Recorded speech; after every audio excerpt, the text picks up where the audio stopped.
함께 찬양드리겠습니다.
이 시간 6월 28일에 있을 직분자 선거를 위해서 함께 기도하겠습니다.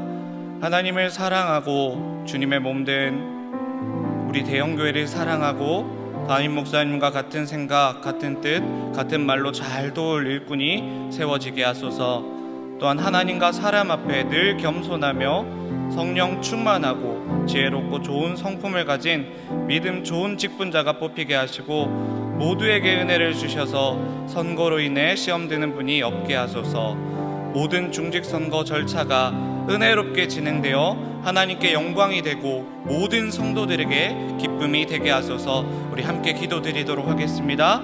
사랑의 하나님 아버지, 하나님을 사랑하고 주님의 몸된 우리 대형교회를 사랑하고 담임 목사님과 같은 생각, 같은 뜻, 같은 말로 잘 도울 일꾼이 세워지게 하여 주옵소서. 또한 하나님과 사람 앞에 늘 겸손하며 성령 충만하고 지혜롭고 좋은 성품을 가진 믿음의 좋은 직분자가 뽑히게 하시고 모두에게 은혜를 주셔서 선거로 은혜 시험되는 분이 한 분도 없게 하여 주옵소서. 모든 중직 선거를 주님께서 붙들어 주셔서 그 절차가 은혜롭고 하나님께 영광이 되고 모든 성도들에게 기쁨이 되게 하여 주시옵소서. 사랑의 하나님 아버지, 중직 선거를 앞두고 우리 모두 한 마음으로 기도합니다. 주님의 몸된 우리 대형교회를 기억하여 주시고 모든 선거 절차가 은혜롭게 잘 진행되게 하시고 주님의 몸된 교회를 사랑하고 담임 목사님을 잘 도울 충성스러운 일꾼들이 세워지게 도와주시옵소서. 예수님의 이름으로 기도합나이다. 아멘. 오늘 우리에게 주시는 하나님의 말씀은 룻기 1장 15절에서 18절의 말씀입니다. 룻기 1장 15절에서 18절의 말씀, 구약성경 402면에 있습니다. 다 같이 합독하도록 하겠습니다. 나오미가 또 가로되 보라, 내 동서는 그 백성과 그 신에게로 돌아가나니 너도 동서를 따라 돌아가라. 룻이 가로되 나로 어머니를 떠나며 어머니를 따르지 말고 돌아가라 강권하지 마옵소서. 어머니께서 가시는 곳에 나도 가고 어머니께서 유숙하시는 곳에 나도 유숙하겠나이다. 어머니의 백성이 나의 백성이 되고 어머니의 하나님이 나의 하나님이 되시리니 어머니께서 죽으시는 곳에서 나도 죽어 거기 장사될 것이라. 만일 내가 죽는 일 외에 어머니와 떠나면 여호와께서 내게 벌을 내리시고 더 내리시기를 원하나이다. 나오미가 룻의 자기 그에게 말하기를 그치니라. 아멘.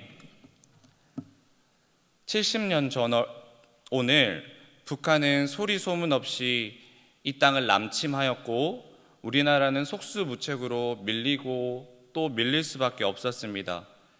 그리고 그렇게 2달간 밀린 대한민국과 유엔군은 이 낙동강의 마지막 전선을 이렇게 구축하고 그들의 15일간의 대공세를 막아냈습니다.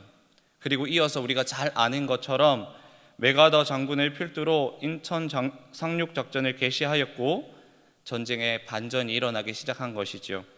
사랑하는 여러분, 낙동강 전선에 선 수많은 군인들과 학도병들 그리고 일반인들에게는 2가지의 갈림길이 있었습니다. 포기하고 도망갈 것인가, 아니면 이 목숨을 걸고 이 자리를 사수할 것인가. 만약에 그들의 헌신과 죽음, 고귀한 희생이 없었다면 아마도 우리는 이 자리에서 예배를 드릴 수 없을지도 모르겠습니다. 또한 우리나라의 존재조차도 아마 감히 예상하기가 힘들 것 같습니다. 개인의 인생이든 공동체든 국가든 우리 앞에는 수많은 갈래의 갈림길들이 있습니다. 그래서 삶을 표현할 때는 삶이란 태어남과 죽음 사이에 있는 선택이다라는 표현이 딱 삶을 표현할 때 잘 들어맞는 표현이라고 생각합니다. 오늘 본문은 이 모든 것을 다 잃어버린 세 여인이 아주 중요한 인생의 갈림길 앞에 함께 서 있습니다. 세 여인은 모두 남편을 잃었고 그중 시어머니 나오미는 아들까지 모두 잃었습니다. 그 당시 나오미를 포함한 세 여인의 상황은 그녀들로부터 들어오는 모든 길들이 끊어졌고 그녀들로부터 나갈 수 있는 모든 길이 막히고 다 끊겨버린 막장이요, 이제는 길이 보이지 않는 이 낭떠러지 끝에 매달려 있는 모습과 비슷합니다. 그녀들의 인생에서는 더 이상 희망이란 단어와 소망이란 단어는 찾아보기가 힘들 것 같다는 예상을 해봅니다. 6.25 전쟁 속에 수많은 우리의 선배들도 그랬지 않았겠습니까? 또 정도의 차이가 있을 수 있겠지만 이 코로나 시대를 살아가는 우리 성도님들의 각자의 상황도 쉽지 않은 줄 알고 있습니다. 사랑하는 성도 여러분, 이 인생의 소망이 끊어진 여인들을 통해서 이 시간 복음의 소식이 저와 여러분에게 들려오는 귀한 시간이 되시기를 기대합니다. 이 갈림길 앞에서 가장 나이가 많았고 가장 비참했고 가장 소망의 실마리가 보이지 않는 나오미가 두 며느리에게 이야기합니다. 1절과 8절과 11절과 그리고 12절, 15절에 연달아서 계속 이야기합니다. 한 단어로 보자면 돌아가라였습니다. 돌아가라. 나오미에게 남은 것이라고는 젊은 두 며느리밖에 없었습니다. 하지만 그녀는 자신에게 남은 이 마지막 동아줄이었던 젊은 두 며느리들의 이 동아줄을 놓아주려고 합니다. 돌아가라. 젊은 며느리들은 모든 면에서 다시 시작할 기회가 있었고 그 기회를 며느리들에게 주려고 하는 것이죠. 너희는 너의 고향, 너의 아비와 어미가 있는 곳, 친척이 있는 곳, 다시 살 기회를 만들 수 있는 모압으로 돌아가라. 나는 아무것도 남지 않은 베들레헴으로 돌아가겠다. 사랑하는 여러분, 이 시간 우리가 꼭 기억해야 될 영적 교훈이 있습니다. 그것은 우리가 결국에 돌아가야 할 곳은 결국 하나님 품인 것입니다. 우리가 돌아가야 할 곳은 하나님 품임을 늘 기억하시는 여러분이 되시기를 축복합니다. 여러분, 그러나 이 하나님의 품으로 돌아가는, 그리고 룻이 나오미와 함께하는 이 길은 쉽지 않은 길이었습니다. 그 길은 아무것도 보이지가 않았습니다. 아무것도 보장된 것도 없었습니다.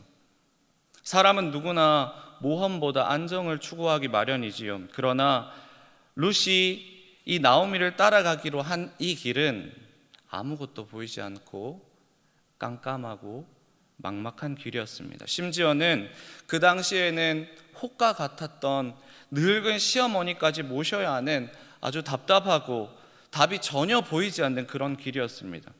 룻의 입장에서는 사실 자살과 다름없는 길을 선택한 것이지요. 이런 면을 고려할 때 룻이 걸었던 그 길은 사람의 어떤 용기나 호의나 연민과 사랑에서 나온 것이라 볼 수 없습니다. 절대로 사람으로부터는 선택할 수 없는 길이었습니다. 하나님으로부터 나온 것이지요. 오늘 본문은 이 하나님의 길, 은혜의 길, 헤세드의 길을 보여주시려고 특별히 룻이라는 한 이방 여인을 택하셔서 이 하나님의 길이 어떠한 길인지 보여주기 위한 본문입니다. 여러분, 이 길은 수천 년이 지나서 예수 그리스도께서 온 인류의 죄를 해결하기 위해 십자가에 달리신 그 길을 미리 보여주는 그림자와 같습니다. 사랑하는 성도 여러분, 여러 가지 이유들로 또 아니면 아무런 이유 없이 갑자기 찾아온 이 고난들 때문에 버거워하고 있으십니까? 오늘 이 선택의 갈림길에 있었던 여인들을 기억하시기를 축복합니다. 그 길이 보이지 않고 두려울지라도 주님께서 먼저 이렇게 열어놓으시고 주님께서 간절히 이 길을 따라 돌아오기를 원하시는 그 길을 선택하시는 저와 여러분이 되시기를 예수님의 이름으로 축복합니다. 이 하나님의 뜻이라는 책의 저자 제럴드 시처 목사님은 이렇게 이야기하셨습니다. 미지의 미래가 우리 앞에 서서히 펼쳐질 때 우리는 하나님을 믿는 모험보다 미래를 미리 아는 안전을 원한다. 그래서 결정적인 순간에 우리는 눈에 보이는 확실한 증거를 따른다. 그 증거를 따라 스스로 미래를 설계해 나가려고 한다. 우리 그러나부터 함께 읽어볼까요? 그러나 하나님을 나의 하나님으로 고백하는 이들은 다르다. 하나님의 헤세드 은혜를 경험한 자들은 그분의 선하심을 신뢰할 수 있다. 그들은 비록 인생에서 손해보는 선택일지라도 하나님을 위한 선택이라면 반드시 아름다운 열매를 맺게 될 것이라는 소망을 가진 자들이다. 아멘. 이 룻이 비록 이방 모압 여인이었고 남편도 잃은 소망이 없는 사람이었지만 그녀는 하나님을 나의 하나님으로 고백한 사람이었습니다. 우리 모두 하나님을 나의 하나님으로 고백하는 모두가 되기를 축복합니다. 심지어 룻은 자신의 미래와 그 상황이 앞으로 어떻게 전개될지 상상하지 못했습니다. 시간이 흐른 뒤에 자신이 왕의 조상이 되고 결국에는 이 인류를 구원한 예수님의 족보에 이름을 올릴 여인이라고 감히 상상도 하지 못했을 겁니다. 그러나 그녀는 아무것도 보이지 않고 죽음을 스스로 자초할 만큼 위기의 어려움 속에서도 이 하나님의 길을 선택하고 은혜의 길을 따라 나오미와 함께하는 은혜를 베푸는 삶을 살았기 때문에 위대한 믿음의 조상의 족보에 오를 수 있었던 것이죠. 사랑하는 성도 여러분, 이 하나님의 길을 선택하고 은혜의 길을 따라가는 여러분 되시기를 축복합니다. 우리는 이미 이 은혜의 길에 들어선 사람들입니다. 그렇다면 우리의 인생의 순간순간마다 찾아오는 갈림길에서 또 우리에게 갑자기 닥쳐오는 위기와 고난 속에서 우리가 걸어야 할 길 역시도 주님이 먼저 걸어가신 그 길을 따라가야 되지 않겠습니까? 오늘 하루도 값없이 받은 은혜에 감사하며 값없이 호의와 선대를 베푸시어서 하나님의 복을 누리시는 저와 여러분이 되시기를 간절히 축복합니다. 기도의 제목을 함께 읽으며 기도했으면 좋겠습니다. 사랑의 하나님, 오늘 본문을 통해서 우리가 삶의 갈림길 앞에서 어떻게 선택을 해야 할지를 듣게 하시니 참으로 감사합니다. 늘 하나님께 돌아가는 인생이 되게 하옵소서. 우리를 위해서 죽으심으로 은혜의 길을 열어주심에 감사합니다. 매일 인생의 선택의 순간마다 하나님을 바라보고 따라갈 수 있는 믿음을 주시고 은혜 받은 자답게 살아갈 힘을 우리에게 허락해 주옵소서. 우리 함께 기도하도록 하겠습니다. 사랑의 하나님 아버지, 참으로 감사합니다. 하나님, 오늘 본문을 통해서 우리의 여러 가지 삶의 갈림길들 앞에서, 하나님 고난과 위기 앞에서 하나님을 바라보는 믿음이 하나님 우리의 가슴 속에 새겨질 수 있도록 도와주시옵소서. 우리를 위해 죽으심으로 은혜의 길을 열어주심에 감사합니다. 매일 인생의 선택의 순간마다 하나님을 바라보고 따라갈 수 있는 믿음을 주시고 은혜 받은 자답게 살아갈 힘을 우리에게 허락하여 주시옵소서. 사랑의 하나님, 오늘도 말씀 듣고 기도합니다. 우리 성도님들의 마음 가운데 있는 수많은 걱정과 근심들을 하나님께서 다 아시오니 위로하시고 만져 주시옵소서. 모든 선택의 순간마다 하나님께서 지혜를 주시고 은혜 받은 자로 살아갈 수 있도록 힘과 능을 더하여 주시옵소서. 오늘도 그렇게 우리와 함께 하실 주님을 기대하오며 이 모든 말씀을 예수님의 이름으로 기도하옵나이다. 아멘. 계속해서 담임 목사님과 교회, 나라와 민족과 선교사님을 위해 기도해 주시고 기도회를 마무리해 주시기 바랍니다.